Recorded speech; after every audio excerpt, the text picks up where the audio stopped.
everyone, Lawa-Na McClellan here with eXp Realty. I'm here with Scott Mertens of Luminate Home Loans, and we are here with your monthly update, June, of our Clarity in Housing series. Absolutely. Good Independence Day. Yes, great Independence Day. Great weather this time. It was on the awesome. water. As a patriot, I love celebrating Independence Day. By far my favorite holiday. Yeah, it's a good time, especially when it's sunny. Oh, amazing. All right, guys, let's hop right into this. So if you're joining us for the first time, we focus on Dover and Portsmouth, and we just get into year over year. So collaboratively, what we've been doing is rolling 12 months. So comparing rolling 12 months numbers in June of 23 to rolling 12-month numbers in June of 24. And next month, we're going to switch it up for you. Surprise, surprise. So let's do this. The number of residential listings listed is up 23%. The average list price was up 15%, and days on market are down 10 days. So Dover specifically on that one, right? Listings are up, which is a great sign. We need more inventory. Everyone needs more inventory, so it's nice to see it. The average list price up 15%. That's a cool 85,000 in Dover on the average list price. We do have some high-end stuff that's pulling that up, which tends to happen. A lot was listed on the waterfront. We had some waterfront. We had a 4.5 million listed, so that'll pull the averages up. All right, let's move on to the closed volume. The total residential listings closed up 11% in Dover, and the average sold price of residential listings closed was up 7%.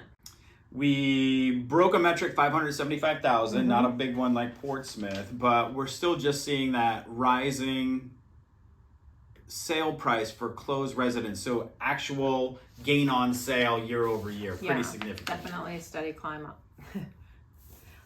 Let's get over the bridge. Let's look at Portsmouth.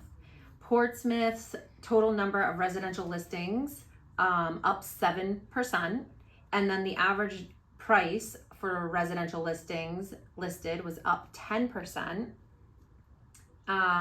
Closed volume, the residential listings closed, just a difference of 3 units. Right. So pretty much the same year over year. And then the average sold price for residential listings closed is up 13%.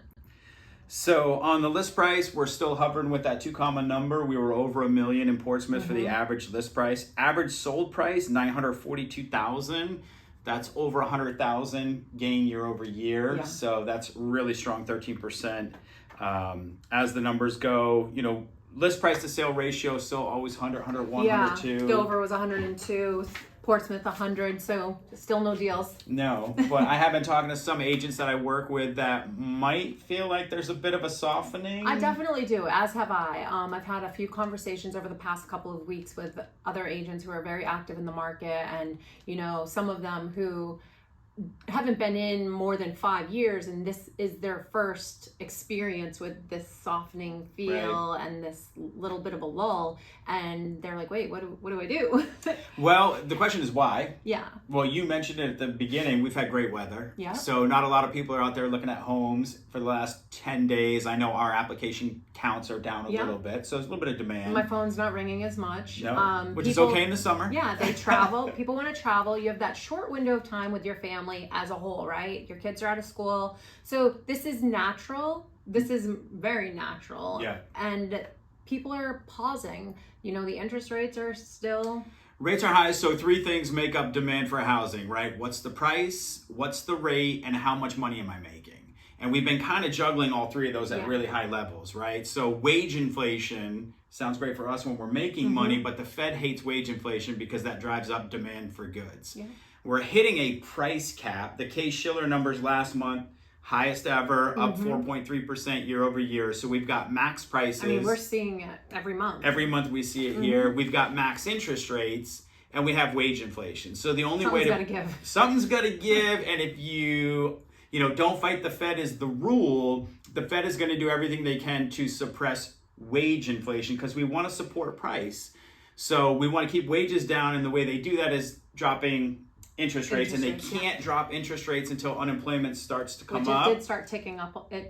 Last month we hit 4.1%. The month before that was 4%. Previous to that we were sub 3%, which is overemployment. Yeah. So we're starting to see some softening in the employment side of things, which should lead to wage disinflation, higher unemployment, which will protect housing prices because the Fed will be able to cut interest rates. So I think all of that is starting to happen. It definitely is. Little market fatigue, which might be part of that softening. The calendar, the weather. The sun is out. And last summer, we had a very soggy summer. Yeah. Knock on wood. We are having a beautiful summer. We need more of that. So I know July's a big month for us, but August and September are looking a little bit slower.